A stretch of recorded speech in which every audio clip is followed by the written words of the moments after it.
Throughout my freelancing career, I have made some mistakes that I'm like, dude, you suck. What the hell are you doing? And I've seen some other people make some mistakes and I'm like, dude, you suck. What are you doing? I'm joking. I'm a nice guy. I would not say something like that.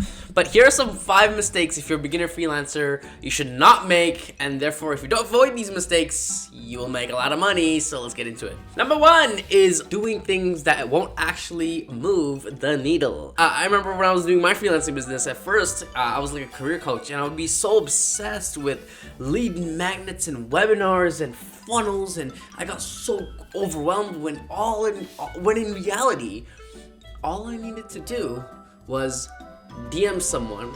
Hey, do you want this service? Yes, no. No? Okay, move on. You want this service? Yes. Yes? Okay, great. This is how much. You want it? Yes. Okay, sign up.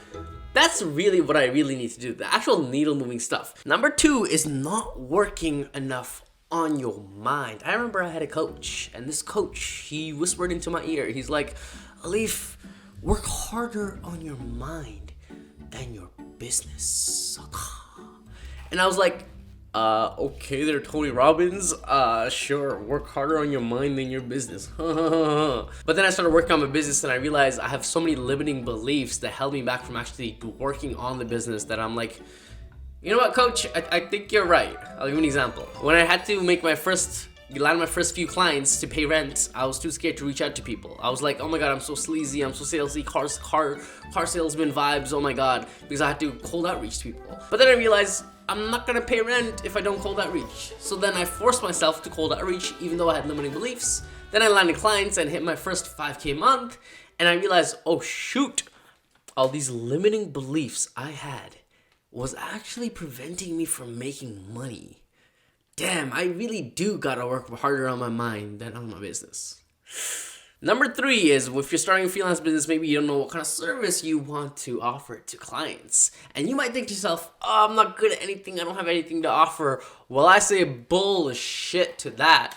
Because anything, you have something to offer. If you can make presentation slides for a university professor, that is something you can offer. If you can do data entry for someone, a friend of yours who does business, that is something you can offer. If you work full-time in marketing and you create social media posts for your company, that is something you can offer to other businesses. So when I hear a lot of people say, I don't know what I would do with freelancing and, I want to do Amazon drop shipping and all these complicated funnel stuff, I'm like, yo, it's not that hard. If you want to tutor a kid on math in grade 3 math, you can do that. It doesn't have to be as complicated. So if you feel like you don't have anything to offer, well, get a mirror, look yourself in the mirror, tell yourself you're pretty, and be like, yes, I do have something to offer. I am valuable. Clients will hire me. Yeah.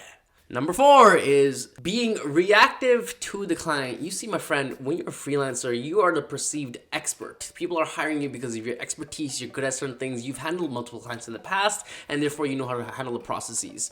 And you need to think like that instead of being an employee. Because oftentimes what happens is, if you're an employee and you're freelancing for the first time, you'll take employee mindset stuff into a business. When in reality, that's not how it works. I'll give you an example. Let's say a client comes to you and they're like, hey, I need a podcast edited. Well, generally, if you want to have a podcast edited, you need a Trello board to keep track of, how the podcast is going forward and how it'll be edited. You need a communication platform like Slack or WhatsApp or whatever to communicate with the client. And you also need to set goals of the project. So first I'll create the outro and intro, then I'll add the first episode, then I'll make the podcast cover art, then I'll make the description, right?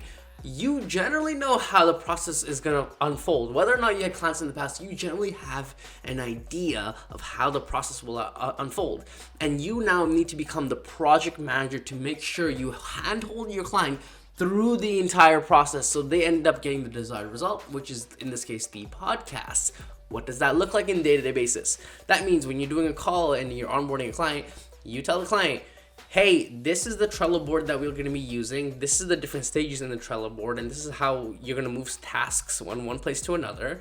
This is the communication platform. We're going to use Slack. This is the channel I added you in. If you ever need me, contact me between 9 to 5. And most clients, they also struggle with thinking of podcast episode ideas. So I created a Google Doc for you that you can refer to whenever you need ideas for your podcast. Does that sound helpful, Mr. Client?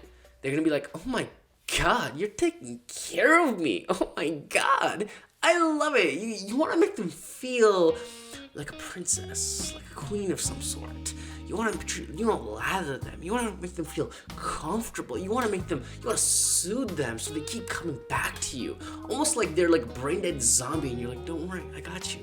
I'll hold you through the entire process. Honestly, that's kind of how you have to think about it. And the last point here, my friend, is not treating yourself like a business. Like, for example, Walmart, right? Let's take Walmart. They have a whole sales department that are doing cold calls, that are doing cold emails, right? They have a whole marketing department that are doing website, they're driving traffic and everything. They have a whole delivery team, right? They're selling stuff in the floors and they're making sure all the shelves are put into place, right? A business has all these different departments. But plot twist for you gotta do all of that now. If you're a freelancer, you're probably handling the sales side, the marketing side, and the deliverable side, right? The three common stuff, and let's say admin for finances and all that stuff.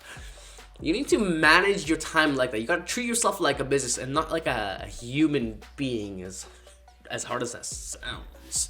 So what does that mean? That means, 3 times a week, I gotta send out cold emails and I gotta pitch. On Tuesdays, I gotta make sure I'm working on my marketing. And on Wednesdays and Thursdays and weekends, that's when I'll focus on client work. And you gotta be very strict with your calendar, be very disciplined, and just follow it through. Because again, you're a business and you're not a human. You need to make sure you're managing all the departments within yourself, because this lovely body that you have, is not a human, it is a business. So that's how you need to start thinking about it.